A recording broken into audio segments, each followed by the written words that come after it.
ഈ വർഷത്തെ international film festival of Kerala IFFK-യിൽ ഞാൻ കണ്ട ഒരു അമേരിക്കൻ ടൈവാനീസ് മൂവിയാണ് ഇന്ന് ഞാൻ നിങ്ങൾക്ക് പരിചയപ്പെടുത്തുന്നത്. 2025-ൽ ലോയിഡ് ലീക്കോയ് രചനയും സംവിധാനവും നിർവഹിച്ച ഒരു സോഷ്യൽ റിയലിസ്റ്റ് ഡ്രാമ സിനിമയാണ് ലക്കി ലു. സിനിമയുടെ പേരിന്റെ കൂടെ ലക്കി എന്നൊരു വാക്ക് കൂട്ടിച്ചേർത്തിട്ടുണ്ടെങ്കിലും സിനിമ കണ്ടുകൊണ്ടിരിക്കുമ്പോൾ നമ്മൾ ആലോചിക്കുക ഇത്രയും ഭാഗ്യം കെട്ട ഒരു മനുഷ്യൻ ലോകത്ത് വേറെ ഉണ്ടാവുമോ എന്നാണ്.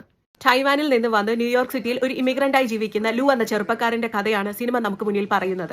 ചെറിയ ജോലികളൊക്കെ ചെയ്ത് മുന്നോട്ട് പോകുന്നതിനിടയിലാണ് അയാൾ ഇടയ്ക്ക് ഒരു റെസ്റ്റോറന്റ് ഓപ്പൺ ചെയ്യുന്നത്. എന്നാൽ അത് സക്സസ് ആവാതെ പൂട്ടി പോവുകയാണ്. തുടർന്ന് അയാൾ ഫുഡ് ഡെലിവറി ചെയ്യുന്ന ജോലി ഏറ്റെടുത്ത് മുന്നോട്ട് പോയിക്കൊണ്ടിരിക്കുകയാണ്.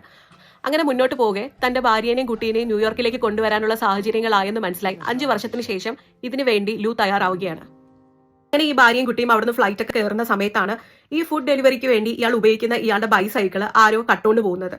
ഈ സൈക്കിൾ ഇല്ലാതെ ഇയാൾക്ക് ഈ ജോലിയിൽ തുടരാൻ കഴിയില്ല. ഡെലിവറിക്ക് പോകണമെങ്കിൽ അയാൾക്ക് നിർബന്ധമായും ഒരു സൈക്കിൾ ആവശ്യമാണ്.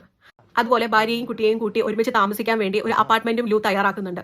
എന്നാൽ അവിടെയും അയാൾ പറ്റിക്കപ്പെട്ട് അയാളുടെ പൈസയൊക്കെ നഷ്ടമാവുകയാണ്. നിർഭാഗ്യം അയാളെ വിടാതെ പിന്തുടരുകയാണ്.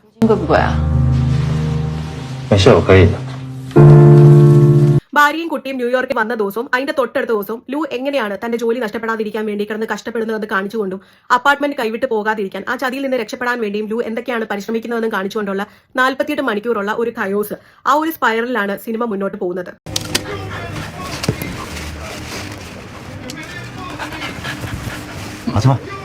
ഒരു ഇമിഗ്രന്റിന്റെ എക്സ്പീരിയൻസിന് നേരെയുള്ള ഒരു സോബറിംഗ് വ്യൂ ആണ് സിനിമ ഡിസ്പ്ലേ ചെയ്യുന്നത്. ലൂയിന്റെ സൈക്കിൾ നഷ്ടപ്പെടുമ്പോൾ അത് രക്ഷപ്പെടുത്താൻ ആരും ഇല്ലാതാകുന്നതും അയാളുടെ അപ്പാർട്ട്മെന്റിന്റെ പൈസ ഇതുപോലെ വേറൊരാൾ കട്ടെടുക്കുന്നതും ഒക്കെ ശരിക്കും ഇവിടെ ഒരു വില്ലനായി മാറുന്നത്, ഒരു ക്രൂവൽ ആവുന്നത് ഈ ഒരു സോഷ്യൽ സിസ്റ്റം തന്നെയാണ്.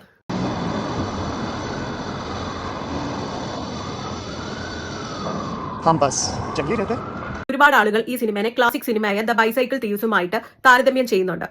ഈ സിനിമ ബൈസൈക്കിൾ തീവ്സിന്റെ ഒരു കണ്ടംപററി എക്കോ എന്നാണ് പലരും വിശേഷിപ്പിച്ചിരിക്കുന്നത്. Bring the money and then we'll talk. You have till tomorrow, then they'll step in. That's it. 我多努力你也不是不知道，真是拼了命去做。这不是我们的地方。സിനിമയിൽ കാണിക്കുന്ന ആ 48 മണിക്കൂറിന് ശേഷം പിന്നീട് എന്താണ് അവരുടെ ജീവിതത്തിൽ സംഭവിക്കുന്നതെന്ന് യാതൊന്നും തന്നെ കാണിക്കാതെയാണ് സിനിമ അവസാനിക്കുന്നത്. അത് നമ്മൾ പ്രേക്ഷകർക്ക് വിട്ടു നൽകുകയാണ്. സിനിമ അവസാനിക്കുമ്പോൾ അവർ രക്ഷപ്പെടുമെന്നോ അവർ ഏതെങ്കിലും ആ ഒരു പോസിറ്റീവ് പോയിന്റിലാണ് നിൽക്കുന്നതെന്ന് പോലും യാതൊരു ക്ലൂ തരാതെയാണ് സിനിമ അവസാനിക്കുന്നത്. എന്നിരുന്നാലും സിനിമയുടെ പേരിൽ ലക്കി എന്ന് ചേർക്കുന്നത് കൊണ്ട് ഞാൻ ആലോചിക്കുന്നത് നമ്മൾ ഒരു മിലീനിയർ ആവുകയോ അല്ലെങ്കിൽ ഹാപ്പിനെസ്സോ ഒരു ഏറ്റവും വലിയൊരു കംഫർട്ട് സോണോ ഇരിക്കുന്നതല്ല. ഇതിൽ നിന്നൊക്കെ കഴിഞ്ഞിട്ടും നമ്മൾ അടുത്ത ദിവസം എഴുന്നേൽക്കുന്നത് ഗോയിങ് ത്രൂ ദ എൻഡ്യൂറൻസ് ആണ് ഏറ്റവും വലിയ ലക്ക് എന്ന് ആണ് സിനിമ ഓർമ്മപ്പെടുത്തുന്നതെന്നാണ്. About waking up the next day and continuing even when life is unfair.